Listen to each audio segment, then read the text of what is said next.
Hello, I'm Brian Fox. Welcome to I Hate Rock Music, and going to go back to some old rock bands. I've been doing a lot of relatively later stuff, but my bread and butter is still going to be late '60s, early '70s rock because that's what I was raised on, and that's what's in my blood. And today I want to talk about a band called BODAST, and the name came from putting the two letters of each name of the band members, and so it ended up being a pretty cool band name and much better than their earliest name, Kanto.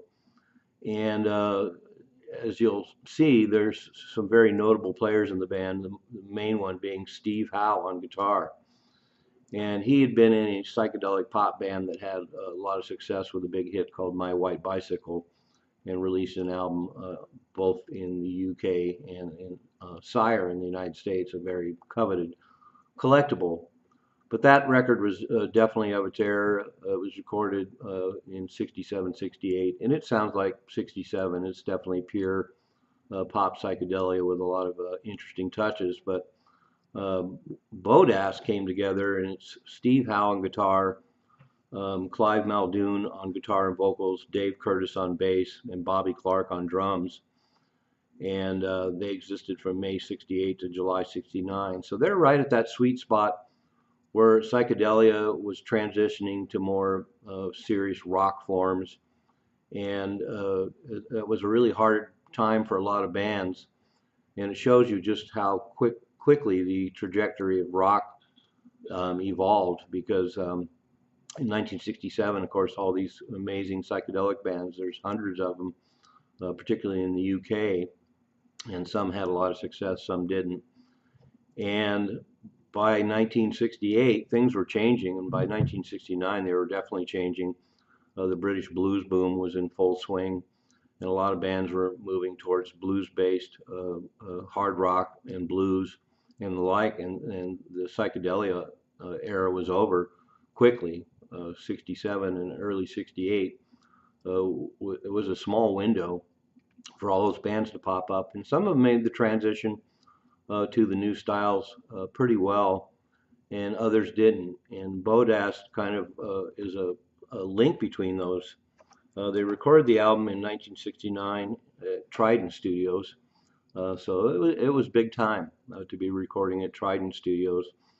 And for me, it's interesting because the record was actually slated to come out in the U.S. on Tetragrammaton Records, which of course had early Deep Purple and a handful of other bands, and the record label folded before they ever could put out the album.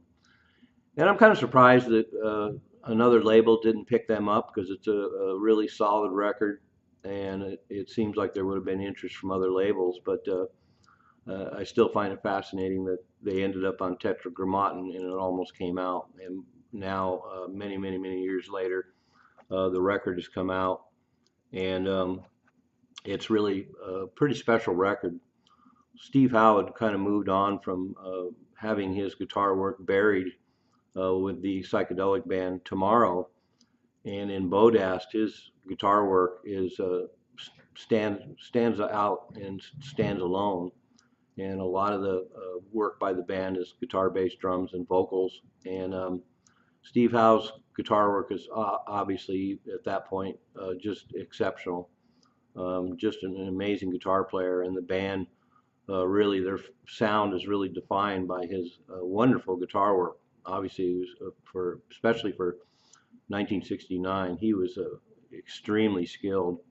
And there's little bits of guitar work through the record that he ended up using with the band Yes. And as we know, he ended up in Yes in 1970, and he's credited on the album before the Yes album, but that was the first record he was officially on, and his guitar work is all over the place. And of course, everybody knows how credible Steve Howe is now, and he was a natural for the band Yes. And his guitar work was essential in their sound, and one of the things that made the band so special, because Yes more or less started out as kind of a pop psychedelic band too that did a lot of covers, and they evolved very quickly. And so when Tony Banks left, Steve Howe stepped in, and boy, what a huge difference it made. But the BODAST record is really pretty cool. There's some demos on it from their earliest incarnation is Canto, and it's definitely rooted in the psychedelic era. But when you get into the album proper, when they became BODAST, it's pretty great. It's obviously looking forward into the era of 69, 70. A lot more serious rock and a lot more with the guitar dominating. A lot of the singing is still rooted in psychedelia, which is kind of interesting. So it's a weird hybrid, but the material's really excellent. Um, there are some weaknesses, but definitely a very special band and a awesome link between the psychedelia of tomorrow and the 70s progressive rock of Yes. And so that's what links them. And I stumbled across a couple records back in the early 70s that apparently were duet albums with Clive Muldoon and Dave Curtis, the bass player and guitar player of BODAST. And they're wonderful records, but they're really folk based. Quite a surprise that they completely abandoned more beefy rock and the psychedelic and progressive elements of BODAST, but really wonderful records. Clive Muldoon and Dave Curtis are both excellent singers and great players, but most notably, really good songwriters. So if BODAST had continued, obviously Clive Muldoon and Dave Curtis would have been fully capable of writing really great material for the band. So in some respects, it's unfortunate they didn't continue, but everybody wins because Steve Howe ended up moving to Yes, and the rest is history. But in my research, it was pretty funny to find out that when Steve Howe first left BODAST, he auditioned for The Nice, Keith Emerson's early band. He auditioned for Jethro Tull, and they decided it wasn't a good fit. And he auditioned for Atomic Rooster, which also was not a good fit. So between the demise of BODAST in '69 and joining Yes in 1970, he auditioned for three pretty high-profile bands, and of course those combinations would have been interesting as well. But I'm sure everybody's happy. Steve Howe found a great home in Yes, and then we have this BODAST record, and it's not utterly blow away, but it's a great artifact of the era with really wonderful guitar playing and some great material, and well worth giving a listen. And it's great that it exists, and it's been completely remastered and has great packaging. So it's a nice addition to anyone's record collection if you're into late 60s, early 70s rock.